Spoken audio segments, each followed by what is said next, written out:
धक्कादायक. मित्रांनो, अलीगड जिल्ह्यातल्या एका सरकारी कार्यालयात आणि त्यातल्या त्यात एका न्यायाधीशाच्या शिपायाने न्यायाधीशांची वॉटर बॅगमधून त्यांना डायसवरती पाण्याचा ग्लास नेऊन देताना ते जे काही ग्लासमध्ये पाणी त्यांनी वॉटर बॅगमधून ओतून घेतलं त्याच्यामध्ये तो अतिशय क्लिअर कटपणे थुंकताना दिसतोय. आता ह्या शिपायाच्या विषयी त्या न्यायाधीशांच्या मनात कुठेतरी संशयाची पाल चुकचुकली होती की हा असं काहीतरी करत असावा, आणि म्हणून त्यांनी त्यांच्या चेंबरमधल्या टेबलला योग्यरित्या ॲक्सेस मिळेल अशा अँगलनी एक छुपा कॅमेरा बसवून घेतला. आणि नेमकं ही गोष्ट त्या शिपायाला माहीत नव्हती, लक्षात येणंही शक्य नाही, आणि मग हा पकडला गेला.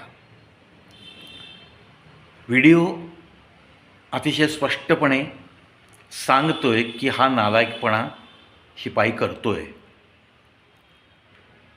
आता न्यायदेवतेच्या बाबतीत रोज त्यांच्यासोबत जगणारा शिपाई ज्याच्यावर विश्वास ठेवून न्यायाधीश मंडळींच्या घरचा टिफिन, पाण्याची वॉटर बॅग, काही त्यांच्या औषधं असतील तर औषधांच्या गोळ्या, अगदी सगळ्या पर्सनल गोष्टी व्यवस्थित ठेवण्याची जबाबदारी या शिपायांवर असते. म्हणजे एवढा मोठा विश्वासघात जर एखाद्या न्यायाधीशाचा होत असेल सोबत काम करणाऱ्या शिपायाकडनं, तर मग खूप कठीण दिवस आले आहेत असंच म्हणावं लागेल. थूक जिहाद. आता तो शिपाई नक्की मुस्लिम धर्मीय होता का अजून कोण होता वगैरे खोलात जाण्यापेक्षा एखाद्या व्यक्तीला पाण्याचा ग्लास आपण नेऊन देताना त्याच्यात थुंकतो, ही गोष्ट तितकी घाणेरडी आहे. आता त्याच्यावर त्या व्हिडिओच्या द्वारे काय असेल ती कारवाई होईल असं ऐकिवात आहे की त्याला आता सस्पेंड करण्यात आलेलं आहे. अशी ही जी वाईट प्रवृत्तीची माणसं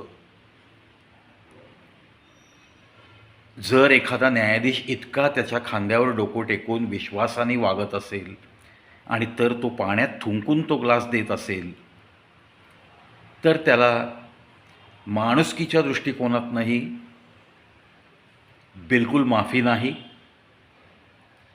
आणि कायद्याच्या चौकटीत तर नाहीच नाही. आज ही परिस्थिती जास्त बोकाळत चालली आहे. म्हणूनच मी या विषयावर मध्यंतरी एक व्हिडिओ टाकला होता की कोणत्या हॉटेलमध्ये काय चालतं, तंदूर रोटी कोण बनवतं, त्या हॉटेलचं किचन कसं आहे, बाहेरचं लाईटिंग, मस्त बोर्ड, कुठल्या तरी देवाचं नाव हॉटेलला दिलेलं, धाब्याला दिलेलं, त्याच्यावर भुलून माणसं कार थांबवतात, गाड्या थांबवतात, जेवतात तिथे. पण जे काही खातोय आपण त्याच्यामध्ये असे तर प्रकार घडत नाहीत ना. आता ह्या सोशल मीडियामुळं अशा शंका जास्तीत जास्त येऊ लागलेल्या आहेत. बरंच डोळ्यादेखत तुम्हाला तसे व्हिडिओ व्हायरल होत आहेत. म्हणजे हे खोटं आहे हे म्हणायचं पण धारिष्ट ती लोकं स्वतःच करत नाहीत, कारण ती सापडली आहेत, असं गैरकृत्य करताना सापडली आहेत. माणुसकीला काळीमा फासणारं कृत्य असं जर न्यायदानाच्या क्षेत्रात एखादा शिपाई आपल्याच साहेबांच्या बाबतीत इतक्या नीचपणे वागत असेल, तर मी तर प्रत्येक न्यायाधीश साहेबांना विनंती करीन की आता खूप बारकाईने लक्ष देऊन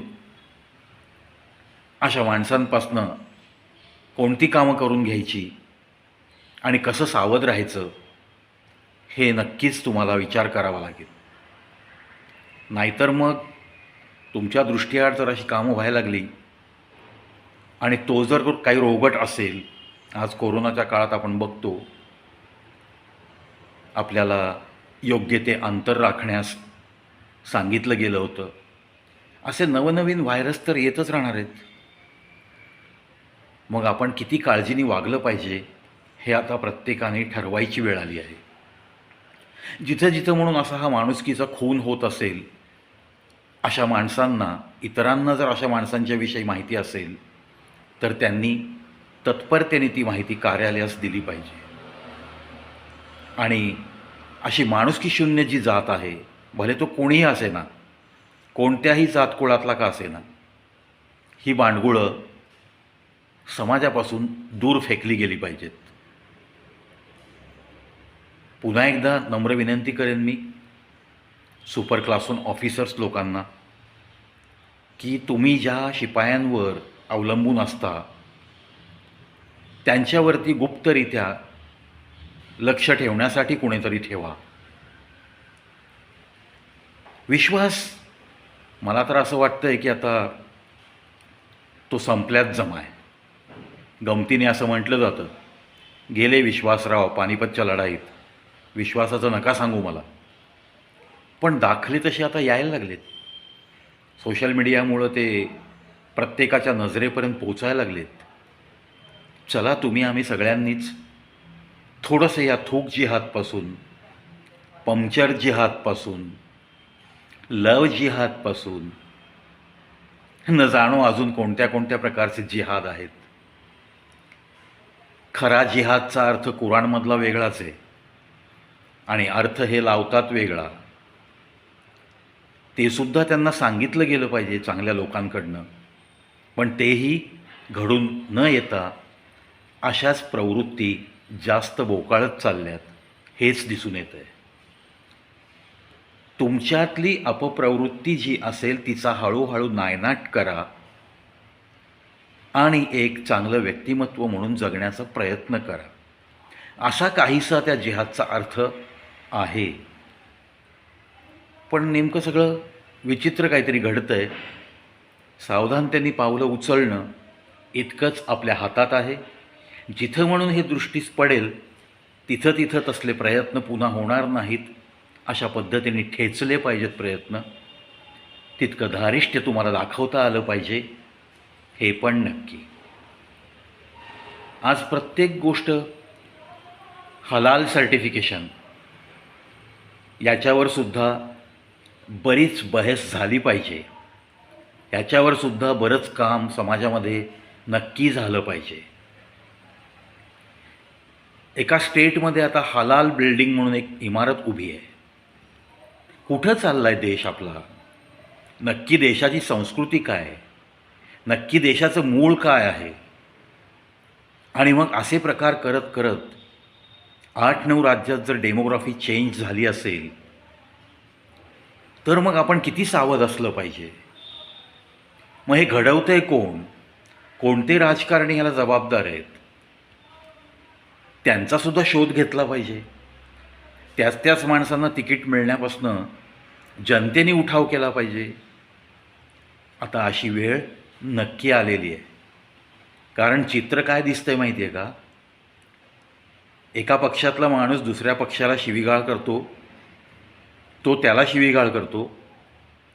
हा म्हणतो त्यांनी भ्रष्टाचार केला आहे, हा म्हणतो की यांनी पण केला आहे. एक म्हणतो की माझ्याकडे तुझे व्हिडिओ आहेत, दुसरा म्हणतो तू आण जनतेसमोर. पोरखेळ चालला आहे. गृहीत धरलं जातं आहे, मतदारांना गृहीत धरलं जातं आहे. आणि मतदार झोपलेले आहेत, अक्षरशः झोपलेले आहेत. कोणत्या आमिषाला बळी पडून आपण काय करतोय आणि त्याच्यामुळं आपल्या देशाचं किती मोठं नुकसान होणार आहे याची तसूभरही कल्पना नसलेले मतदार आहेत. आत्ताचा लोकसभेचा रिझल्ट बघून तसंच वाटतंय. आणि मग चाहूल लागली आहे मोठं अरिष्ट येण्याची आपल्या या देशावर, अशीही मनात पाल चुकचुकते. चला, असं काही घडू नये म्हणून आपण सावध होऊयात, एकत्र राहूयात आणि अशा गोष्टींच्या विरुद्ध आवाज उठवायला शिकूयात. राजकारण तुंबड्या भरण्यासाठी जर कोणी येत असेल आणि कोणी जर इथं टिकून राहू इच्छित असेल, तर त्याच्याविरुद्ध आपण जनतेने काय करायचं हे सुद्धा आपण मिळून एकदा ठरवलंच पाहिजे. जय हिंद, जय भारत.